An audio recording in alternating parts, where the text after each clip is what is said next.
আমার উস্তাদ শেখ হাম্মাদ আল আনসার রহমতুল্লাহ আলাইকে দেখেছি বাংলাদেশি একজনে মাতুরিদি আকীদার খেদমত করছে দুইজনে। একজনের নাম হচ্ছে আবুল খায়ের আইয়ুব আলী, মাতুরিদি আকীদার খেদমত করছে। তা থিসিস করছে, তিনি নাম দিয়েছে আকিদাতুল ইসলাম ওয়াল ইমামুল মাতুরিদি, বুঝছেন কিনা? তো আমার উস্তাদকে দেখছি তিনি কি করছেন, আকিদাতু আল ইসলাম ওয়াল ইমাম এটার উপরে কাগজ লাগাই রাখছেন, এখন হচ্ছে আকিদাতুল মাতুরিদি। এই মাসে শেষের দিকে তো আমি দেখে হাসলাম। ওনার লাইব্রেরিতে গিয়েছিলাম, মদিনাতে লাইব্রেরি, বিশাল লাইব্রেরি। তো কিছু বলি নাই, দারুণ হয়েছে, সুন্দর হয়েছে জিনিসটা। মানে এমনভাবে লিখছেন যে এখন আর আমার এটা আকিদাতুল মাতুরিদি হয়েছে, এখন আকিদাতুল ইসলাম কারো হয়নি, বুঝলেন না কথাটা? মাতুরিদি আকিদা হয়ে গেছে। ইনি হচ্ছেন একজন, আর একজন খেদমত করছে ওনার জামাই কে, কার জামাই? আবুল খায়ের আইয়ুব আলীর জামাই, একেম আইয়ুব আলীর জামাই। উনি হচ্ছেন ডক্টর মুস্তাফিজুর রহমান। ইসলামী বিশ্ববিদ্যালয়ের তিনি একসময় ভাইস চ্যান্সেলর ছিলেন, ঢাকা বিশ্ববিদ্যালয়ের আরবি বিভাগের সিনিয়র প্রফেসর ছিলেন।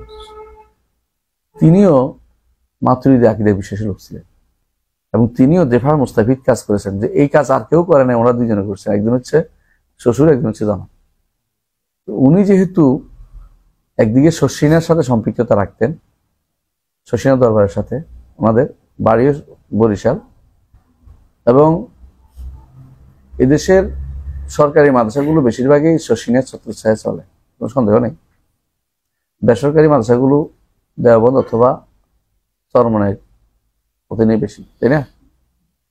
সেই জন্য ওনাদের দুজনের মাধ্যমেই আমাদের সরকারি মাদ্রাসাগুলোতে এই আকিদাত মাতুরিদি ঢুকি। এর আগ পর্যন্ত আকিদা মাতুরিদি আমাদের ভিতরে ঢুকতো না।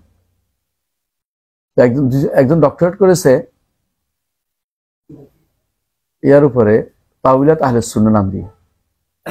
তিনি ডক্টরেট করেছেন কোথায়? লন্ডনে।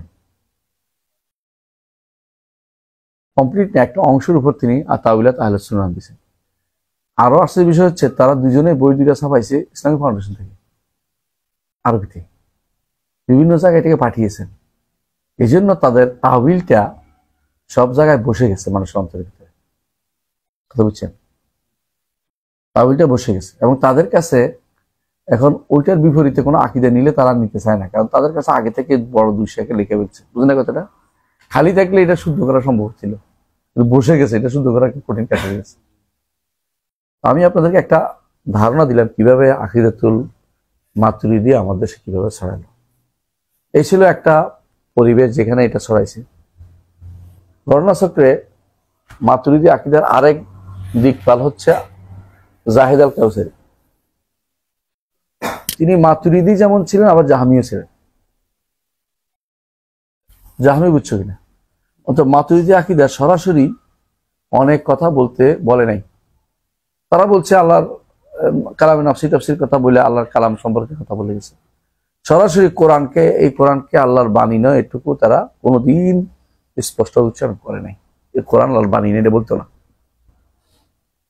কিন্তু জাহিদ আল কাউসারি তিনি এই কথাটা স্পষ্ট করে গেছেন যে এই কোরআন তো আল্লাহর বাণী না। এই কথাটি এখন আমাদের দেশের অমুক তমুকরা বলতেছে এই কোরআন আল্লাহর বাণী না। আল্লাহর বাণী কই? আল্লাহর বাণী আল্লাহর কাছে। এটা কি? এটা আল্লাহর বাণীর বর্ণনা।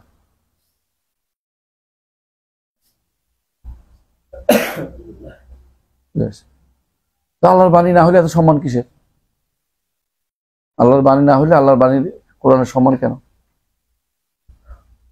তাদের নিকট আল্লাহর বাণী শব্দ হইতে পারে না, আল্লাহর বাণীর কোনো আওয়াজ থাকতে পারে না, বর্ণ থাকতে পারে না। বর্ণ আর আওয়াজ দুটোই হাদেস। এই জন্য এই জাতীয় কথা কিন্তু আগেকার ইমামরা স্পষ্ট এইভাবে বলতো না। তারা বলতো যে হ্যাঁ বর্ণ থাকতে পারে না, কিন্তু এটাকে কোরআন না, এটা বলতো না।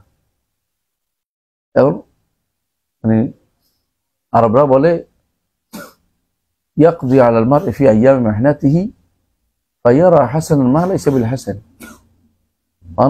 অনেক সময় পরীক্ষার সময় এমন জিনিস ভালো মনে করে চালু করে দিচ্ছে, এটা আসলে ভালো না, তোমার কাছে ভালো। ইয়ারা হাসানান মা লাইসা বিল হাসান। এখন এই মানুষগুলো এটার অনুসরণ করে যাচ্ছে, মনে করছে এটাই ঠিক, কিন্তু এটা যে ভুল। আগে যে অনেকে এটা স্পষ্ট বলতো না, কারণ তাদের কথার সাথে আর মুতাজিলাদের কথার মধ্যে আসলে কোনো পার্থক্য হয় না। এই জন্য এরাও বলে এই কিতাব কোরআনে কারীম আল্লাহর মানি না, তো এটা কি, এটা মাখলুক।